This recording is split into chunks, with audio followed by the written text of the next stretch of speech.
شعشعه شوق نمایان من، عشق کهنسال خراسان من، وجه وجود من و وجدان من، باغ تو آباد خراسان من.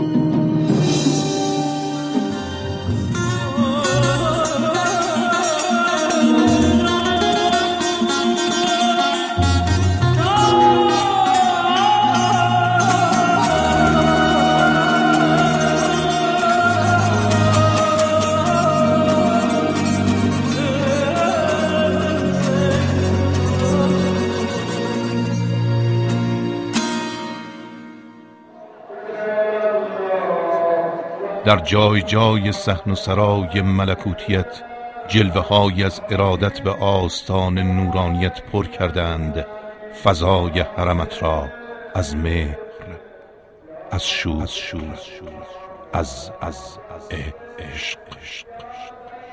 و به شکرانه همه نعمت‌هایی که خدای مهربانی‌ها عطایشان کرده، با دلی آکنده از مهر تو به رسم قدردانی دستهایشان را به آسمان می سپارند و بر لب ذکر عشق زمزم.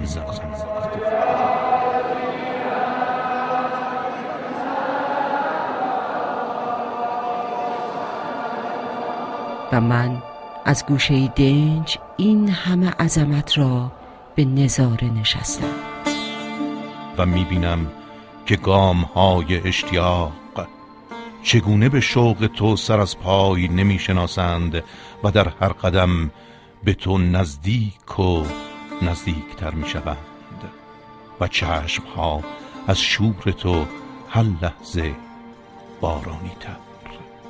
هر کدام رازی دارند و نیازی، دستهای حاجتشان را تا اسنیمی های زریحت که پنجره رو به نور است قد کشیده تا به واسطه تو خداوند گره گشایی کند از امورات دنیوی بندگانش و نوید رحمت را در دلهایشان طنین انداز کند.